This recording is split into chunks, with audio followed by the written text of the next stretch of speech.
ஒரு மாசத்துல ஒரு பர்த்டே வரலாம், 2 பர்த்டே வரலாம். ஆனா எங்க வீட்ல இந்த மாசம் மட்டுமே கிட்டத்தட்ட 6-7 பர்த்டே வருதுங்க. எல்லாருமே இந்த ஜூலை மாசம் தான் பிறந்திருக்காங்க போல.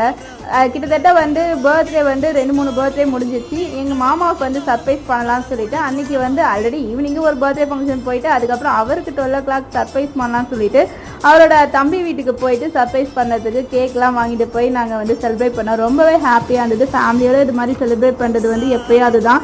வீட்டில் இருக்க ஃபேமிலி மெம்பர்ஸோட நாங்கள் டைம் ஸ்பெண்ட் பண்ணுற ஒரே ஒரு விஷயம் என்னென்னா, இந்த பர்த்டே வரும்போது இல்லை வெட்டிங் டே வரும்போது அவங்க வீட்டுக்கு போயிட்டு ஒரு சர்ப்ரைஸாக கேக் கட் பண்ணிவிட்டு எல்லோரும் அவங்களால முடிஞ்ச கிஃப்ட்டை கொடுத்துட்டு கொஞ்சம் ஜாலியாக என்ஜாய் பண்ணி பேசிட்டு வரதான்.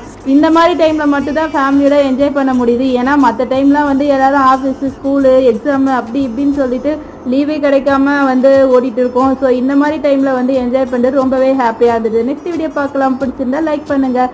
அது இல்லாமல் அன்றைக்கி நைட்டு வெளிச்சத்தில் நிலா பார்த்தது ரொம்பவே அழகாக இருந்தது. பாய்.